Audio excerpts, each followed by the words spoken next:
Está entrando no ar por essa emissora Ori, o programa que faz a sua cabeça.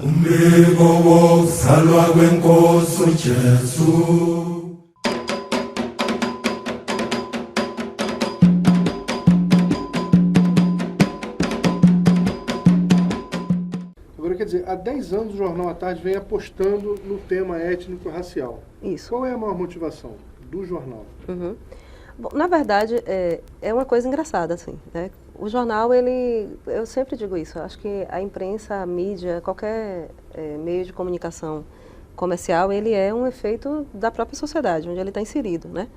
Então, assim, a abordagem dos temas étnico-raciais em À Tarde, ele tem um histórico, o mesmo histórico de como isso foi tratado do ponto de vista sociocultural na Bahia, né? Então, na época primeiros anos da década de 20, né? Perseguição, o jornal abordava a perseguição, difamação. isso de avisar, da mesma forma que os outros jornais fizeram. Né? Depois o jornal, quando o candomblé começa a entrar como uma espécie de signo da identidade baiana, as matérias de candomblé ganham uma projeção imensa. Isso está mais ou menos em que época? Que período? Mais ou menos de forma mais forte, né? Isso começa nos anos 30, né? Com a chegada dos pesquisadores, principalmente da Universidade de Chicago, eles vêm para aqui, para a Bahia, porque a Bahia é uma espécie de laboratório de pretensa democracia racial, e quando eles chegam eles vão ver que não é bem assim, né? Mas a própria Ruth Landes vem para aqui com Cidade das Mulheres, né? É talvez a primeira que quebra esse ciclo de fazer só a questão racial. Ela vai se interessar por uma religião que tem mulheres no comando, né? Que é o da Cidade das Mulheres, e isso fica muito mais forte na década de 70, no primeiro governo de ACM, né, de Antônio Carlos Magalhães, essa construção de uma ideia de baianidade e a capoeira, a culinária, a religiosidade, ela entra muito forte. E os jornais vão nessa mesma linha, essa proximidade com a África, que estava começando desde a década de 60, né, se aproximar diplomaticamente da África, né, e os jornais vão na mesma linha. Então, o que a gente começou a fazer, que é diferente, né, a partir de 2003, é que o jornal começa de uma forma mais sistematizada a dar ênfase a essas questões. Isso tanto no jornalismo diário, né, assim, no jornal do dia a dia, nas notícias mais gerais, mas esses cadernos, né, o primeiro, em 2003, ele nasceu de uma pauta. Foi um período que o jornal estava passando por uma reforma, era Ricardo Noblar que estava aqui, que era o diretor de redação. E aí ele me chamou, porque eu tinha participado de um projeto piloto, para me dizer que tinha recebido uma pauta e dando risada, porque ele dizia, não acredito disso, estão dizendo que na Bahia tem racismo. Não é possível, vocês vendem a ideia de que isso é a terra da felicidade, da igualdade, da democracia e da diversidade, não é possível.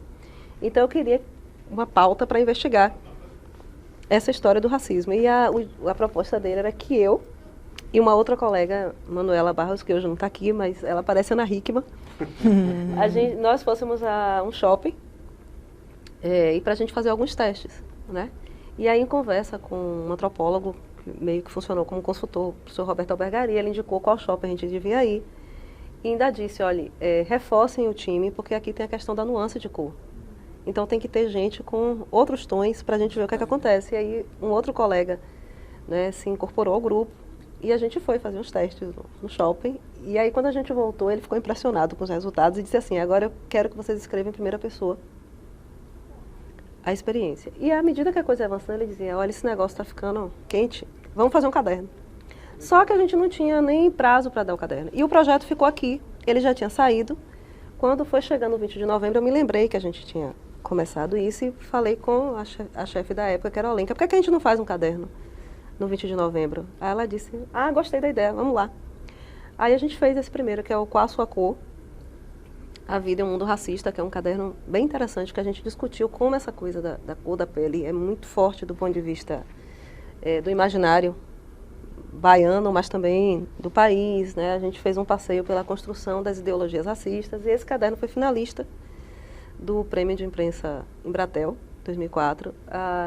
Eu lembro que eles tinham separado 1000 exemplares aqui do caderno para mandar para a escola. Eles tiveram que voltar e pegar para levar para a rua, porque o especial esgotou.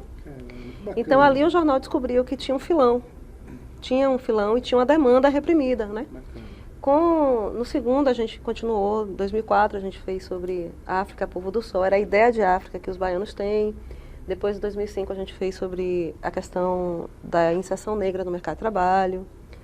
2006 foi o primeiro sobre candomblé, que foi o Sou de Santa e Raça, que era contando como os baianos, embora a Bahia tenha essa ideia de ser a meca do candomblé, eram 0,11% dos baianos que diziam que eram de candomblé. E a gente discutia tudo isso, a questão do preconceito, a questão das fronteiras com o catolicismo, né? E por aí vai. Em 2007 a gente fez um especial sobre organização política, 2008 foi sobre arte, 2009 foi sobre economia, os negócios negros, né? O que é essa cultura afro-brasileira influencia de negócios. Esse a gente ganhou o prêmio Banco do Nordeste em 2 categorias, Regional 1 e o Nacional. Aí 2010 foi a capoeira. 2011 foi o Dendê, 2012 esse premiado, né, os anos que chamamos Deus para a Terra, e esse ano a gente discutiu o racismo em futebol, com o fim de jogo para o racismo, agora saiu anteontem. É interessante, né, que independente dos cadernos, que é uma proposta, uma ideia muito forte e importante, eu tenho a sensação, não só como jornalista, mas como leitora, como telespectadora de notícia, como espectadora de notícia, que o Jornal à Tarde é um dos poucos veículos de comunicação da atualidade que ainda aborda a questão racial com cuidado, porque, infelizmente, a gente tem outros veículos de comunicação, não só impressos, mas programas televisivos, né, Cleidiana, que reforçam o racismo tanto, e eu acho que é um dos poucos veículos atuais de Salvador que ainda tem um cuidado de abordar determinados temas e dar visibilidade também. Porque a prova disso é a demanda do Caderno Especial da Consciência Negra. Quando o À Tarde resolveu fazer o primeiro, percebeu que havia uma demanda. Então, as pessoas querem informação, elas querem estar bem informadas. Só que, infelizmente, a mídia atende a um sistema que só favorece a ela, né, muitas vezes, e não estão preocupadas em desconstruir determinados conceitos, inclusive do racismo. Inclusive, esses cadernos, na verdade, o que eles têm de mérito é porque, assim, eles estão é um tipo de comunicação a gente faz para um veículo comercial. Porque, assim, a gente tem várias iniciativas alternativas na mídia alternativa, né? Talvez muito mais avançada do que as ditas mídias comerciais. Né? Vocês aqui são o próprio exemplo disso. Isso. O que a gente não tem é de experiências, né, na mídia tradicional e comercial. Pois é, você veja só, a gente fez um levantamento recente, o governo federal já concedeu 11 emissoras com um objetivo religioso de vertente evangélica. Já concedeu 6 emissoras para o catolicismo, 3 emissoras ditas ecumênicas, e nunca se deu espaço oficialmente para se falar da religiosidade afro. Isso é preconceito ou isso é poder econômico? Ivana? Eu acho que está atrelado ao racismo, sim, porque você pensa, lógico que as religiões de matrizes africanas, elas não têm o poder econômico ao qual as religiões evangélicas conseguiram, de qual forma, não cabe a mim dizer aqui, né? Infelizmente. Mas falta, sim, espaço. Eu acho que o racismo está tão incrustado, tão atrelado, que, em geral, as pessoas tendem a buscar outros motivos, outras razões que não seja ele próprio, para justificar a falta da inserção das religiões de matriz africana, dos assuntos da comunidade negra, enfim. Eu acho que tem muito a ver com o racismo. E tem uma outra coisa também. Eu acho que o jornalismo, né, clássico, digamos assim, o jornalismo tem um certo preconceito com religião. Quando a gente vai observar o histórico da formação dos jornalistas, né, geralmente eles estavam atrelados a uma formação, eu estou falando de forma muito simplista, mas uma formação marxista. Né? Durante muito tempo, o jornalista tinha que ser de esquerda. Isso. Os jornais eram vermelhos. Isso. Ou se o jornal não era vermelho, o jornalista era de esquerda. Né? Ele tinha essa coisa de... O Mário Quintana, que resume bem isso, que ele diz, o jornalista é um poeta delicado, ele acha o rascunho mais sincero que o publicado, porque tem todas as interferências da mídia dos seus interesses comerciais. Né? E tradicionalmente é assim. Então, meio que eu acho que aquela ideia de religião como alienação, religião como ópio do povo. Isso, de certa forma, permeia a formação dos jornalistas. Faz sentido. Eu sou da Gama, eu sou Ori, eu sou Cabeça. Atenção! Este veículo de comunicação é reconhecido pela AMA, Associação Nacional de Mídia Afro, pelo seu comprometimento com a responsabilidade e a ética da cultura afro-brasileira. Aqui é você na telinha. Faça um vídeo dando seu depoimento sobre o programa Ori, mas tem que ser rapidinho, é VaptVult. Seu vídeo irá aparecer nos intervalos do programa. Envie para ori@ori.net.br. Ori, o programa que faz a sua cabeça. Sou Odeco Tala de Logum Edé, sou Ori, sou cabeça. A falta de religiosidade não me representa. Oxalá me representa. Eu sou Haroldo Costa, sou Ori, sou cabeça.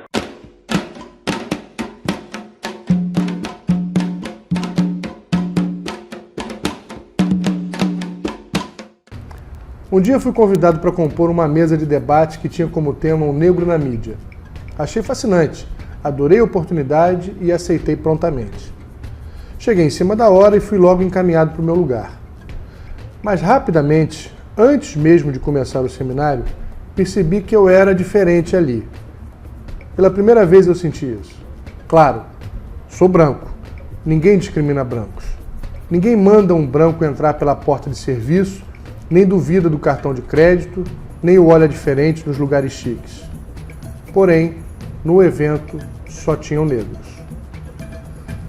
A assistência estava lotada, só com pretos, inclusive minha mulher, Adriana. Os convidados, artistas, cantores, políticos, jornalistas, todos pretos. E eu, branco, de olhos claros, careca, deslocado como um peixe fora d'água. Eu fui um dos primeiros a falar. Era o que parecia apenas uma rápida apresentação. Pensei que seria um momento preparatório para o posterior debate. Mas não. Cada um só podia fazer uso da palavra uma vez, e eu não sabia disso. Numa fala curta, disse que precisávamos lutar contra o preconceito dentro e fora da mídia. Mencionei estatísticas e critiquei duramente a mídia convencional, que chamei de reedição das capitanias hereditárias, que exploram o país por tempo indeterminado, distorcendo o princípio da igualdade dos prazos das concessões. Mas na hora, durante o discurso, observei que todos me olhavam de modo diferente. A princípio, pensei eu que tivesse sido técnico demais, mas era pretensão pura. Logo, em fração de segundos, percebi que o problema era outro. Vi que os olhos dos presentes diziam o que ele sabe sobre preconceito. Pensei que eu pudesse reverter ou explicar melhor minha posição ao longo do esperado debate. Mas essa hora não chegou. Todos os convidados que me sucederam também fizeram suas apresentações e cada um trouxe relatos sobre situações de preconceito que notavam ou que haviam presenciado e, na maioria das vezes, haviam sofrido. A cada fala eu suava mais, me encolhia mais, me envergonhava mais. Lá do palco, eu olhava para todos na plateia atentamente, enquanto ouvia os depoentes fazerem cada qual sua exposição. Via a dor nos olhos deles, percebia o olhar de identificação e cumplicidade refletido na face de quem os assistia. Fitei de longe o rosto da minha mulher e a via emocionada, lacrimejando discretamente. Certamente lembrando como cada um que estava ali presente, também suas trágicas experiências de preconceito. Por quantas vezes olharam para ela de maneira estranha ou revoltada quando a viram de mãos dadas com um branco desfilando pela rua? Quantas vezes a olharam com desdém em ambientes refinados ao meu lado, como que dizendo, seu lugar não é aqui? Por quantas vezes não terei ficado desatento a esses olhares preconceituosos? Ou pior, quantas vezes devo eu ter percebido e minimizado isso, achando bobagem ou banalizado, pensando que não tem importância? Mas ali no local, todos entendiam a fundo o assunto preconceito. Menos eu. Só eu era branco. Só eu não sabia o que era isso de verdade. Só eu não tinha legitimidade para falar. Naquele evento, na melhor das hipóteses, eu fui a cota branca, a minoria tolerada. Tive a oportunidade de vivenciar o sentimento que vira e mexe os negros relatam quando ingressam em certos lugares, com certas pessoas. Se sentem como alguém que teve acesso ao ambiente graças à magnitude daqueles que são piedosos com os excluídos e até permitem que eles estejam presentes, mesmo fora de seu ambiente natural. Dentro de mim um turbilhão. Viam frases prontas à cabeça para contestar, ou melhor, para me justificar e principalmente para esclarecer às pessoas que a minha adesão à causa era legítima, pensava comigo mesmo. Eu tinha um discurso formado, repetiria o que já havia dito tantas vezes em tantas outras ocasiões, mas minha hora não chegava e não chegaria. A cada fala de um palestrante convidado, uma catarse coletiva. Todos riam um riso leve e espontâneo que só os que entendem as piadas podem rir. Todos concordavam com a cabeça e aplaudiam cada reação, cada palavra de ordem, cada relato, e só eu era branco. Quando já se anunciava o encerramento do evento, entendi a dinâmica. Eu já estava convencido de que não poderia mais falar. Só me restava torcer para que aquele sofrimento acabasse rápido. Mas a situação, que era ruim, conseguiu ficar pior.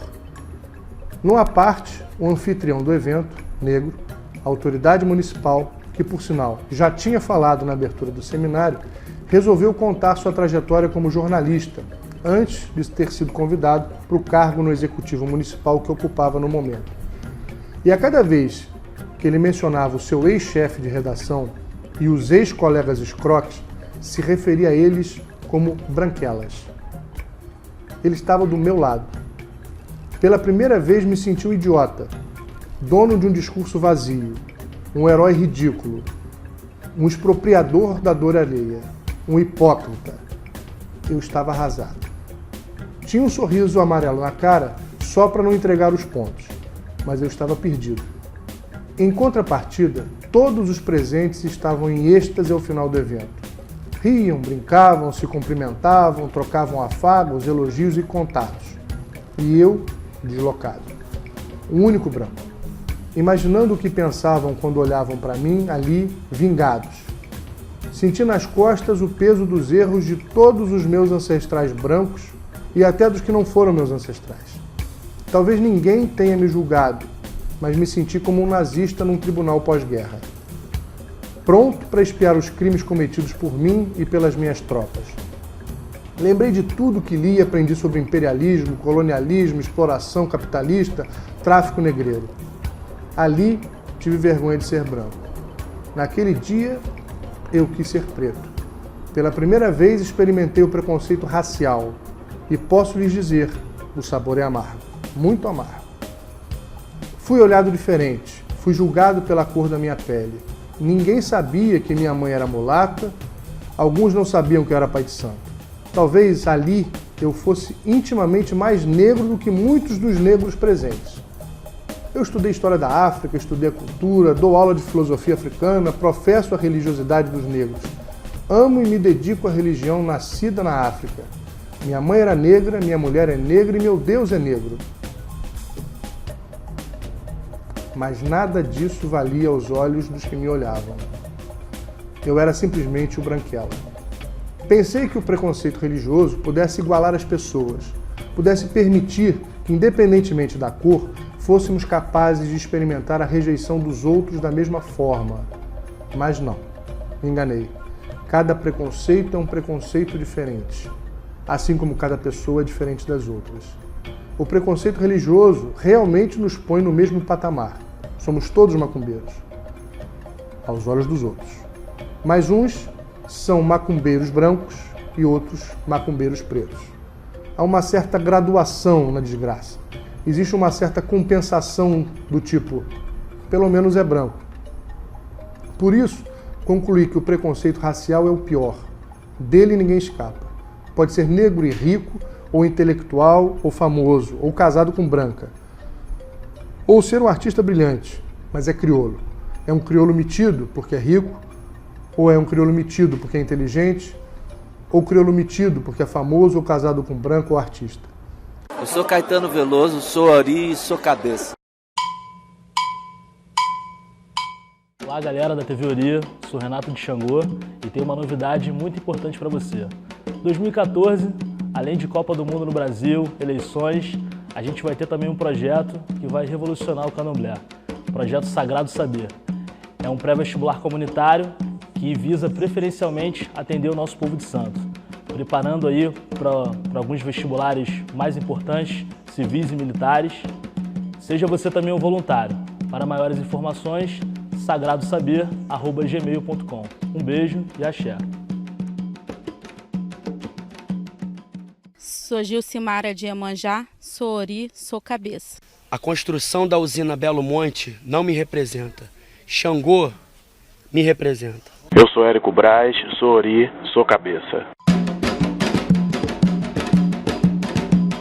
E o tema da resposta à cabeça de hoje. Jogo de búzios tem que ser cobrado? Polêmico, polêmico. Vamos ouvir a entrevista de Adriana de Oiá no Mercadão de Madureira com o povo sobre esse assunto. O jogo de búzios tem que ser cobrado? Tem, porque isso daí é para poder ajudar a casa a se manter, velas e até mesmo o teu anjo da guarda. Então, por isso tem que ser cobrado. Para mim, orixá é caridade, porque eu trabalho por orixá em caridade. Eu acho que eu não... Na minha opinião, né? Então, eu acho que não tem muito zelador que vive de casa de santo. Eu não acho isso certo. Como eu também frequento casa de santo, eu trabalho, meu zelador trabalha, então orixá para mim tem que ser caridade. Não ser cobrado nada, que isso vem da gente. Então não foi cobrado para a gente ter um cargo. Depende muito da consciência do pai de santo. Agora, cobrar ou não cobrar vai muito da cabeça do zelador mesmo, né? E tem alguns jogos que são necessários cobrar, como determinados oráculos, por exemplo, do jogo cigano, você cobra. Só que o cobrar ali pode ser 10 centavos, 20 centavos, 50 centavos, não há um preço determinado, mas você cobra. Então, Tomé G, quantos tostões? Quantos tostões? Mas tem que ser cobrado. Tem por quê? Pai, o primeiro depoimento fala, a manutenção de uma casa não é fácil, né? E aí também eu vi uma outra contestando, falando que não deve ser cobrado. Mas a gente vive uma situação, desculpe a palavra, mas de hipocrisia. As pessoas querem do zelador que ele seja competente, eficiente, que resolva todos os seus problemas, que esteja lá toda hora, todo dia para atendê-lo, traga seu marido em 2 horas, abra os caminhos para que a pessoa tenha trabalho. Ninguém vai lá levar um saco de cimento, um bujão de gás, pagar uma conta de luz. Isso ainda tem que sair do bolso do pai de santo, que nesse meio tempo ainda tem que trabalhar. E não tem que cobrar o jogo. Não, eu acho absurdo cobrar exorbitâncias por um jogo. A gente sabe que tem gente que faz isso, que joga de 8 da manhã às 8 da noite, vive disso e tal. Isso é complicado. Mas o jogo dentro da casa, eu acho que tem que ser cobrado sim. Não vejo nada demais nisso. Eu acho que a gente tem que ter bom senso nessa e em outras questões, sempre. Todas as religiões, inclusive a católica, inclusive a evangélica, os judeus, os budistas, etc. e tal, encontram meios, fórmulas de sustentar os seus templos religiosos. Não vou entrar no mérito qual é o método melhor ou pior, nem tenho a menor pretensão de criticar A, B ou C. Mas existem métodos. Qual método nós vamos usar? Essa é a questão. Eu acho que o jogo não necessariamente precisa ser cobrado. Há situações, há a possibilidade de você jogar sem cobrar. Também não vamos mentir. Há a possibilidade? Há a possibilidade. Vai cair o dedo da mão? O pai de santo vai ficar cego? O orixá vai deixar de responder? Não, não vai. Mas há casos e casos. E o bom senso vai ter que indicar ao sacerdote quando fazer, por que fazer e para quem fazer. Em geral, para os filhos da casa não se cobra, não é isso?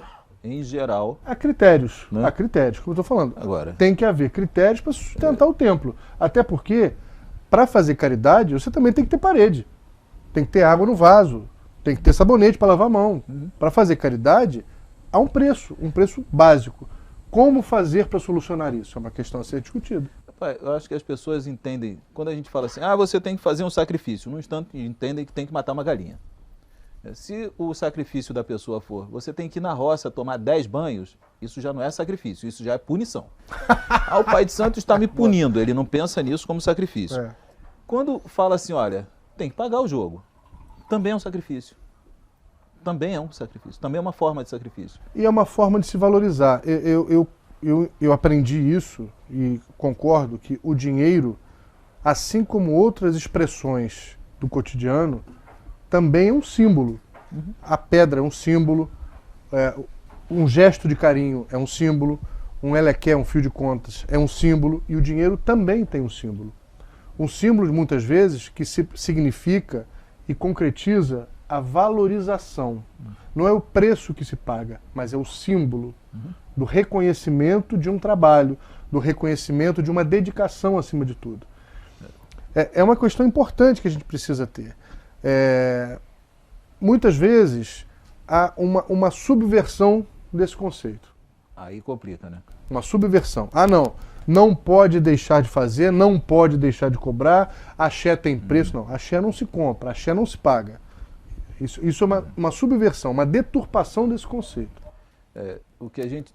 Talvez o problema venha desse monte de muro pintado por aí, com traga o seu marido, com tragos rastejando aos seus pés, de pessoas que trabalham exclusivamente com esse tipo de negociata. A pessoa fica ali... Clientelismo, né? Eu gosto de chamar de clientelismo. Não é religião, é clientelismo. E aí? É atendimento puro e simples. Aí complica. Isso é complicado. O que a gente também tem que deixar muito claro é o seguinte, o fato de se cobrar entenda bem, de um ministro religioso cobrar pela extrema unção durante um velório católico, não deixa de ser caridade para o católico. Não. O católico entende que aquilo é um gesto ritualístico católico e que há uma forma daquilo que está sendo atendido dar uma contraprestação, uma ajuda para a ordem, para a igreja, para o próprio sacerdote, enfim. O candomblé, ele não precisa ser dissociado da caridade. Não deve. As pessoas às vezes acham assim, não, candomblé não é caridade, o candomblé não faz caridade. Faz, tem que fazer, é uma religião, precisa se portar como tal. E, como religião, assim como as outras, também precisa de sustento. Então, essa equação é que precisa ser solucionada por nós, sacerdotes, e pelas casas. Inclusive, incluindo os filhos de santo nessa discussão. Como sustentar? Claro. Como manter caridade, paredes, telhado, luz, conta de água, banheiro. E aí? A gente faz isso como? Porque nessa caridade, as pessoas nunca pensam do outro lado. Né? Nós não recebemos caridade de ninguém. Nós, os templos, as casas de candomblé, não recebem caridade. Não recebe caridade dos filhos, não recebe caridade de cliente, não recebe caridade não. É só doação de caridade? Gente, tem alguma coisa errada nessa conta. Mas é bom, a gente precisa discutir mesmo e chegar aos pouquinhos, cada um a sua solução. Não necessariamente precisa ser a mesma. Não. E essa foi a resposta à cabeça de hoje.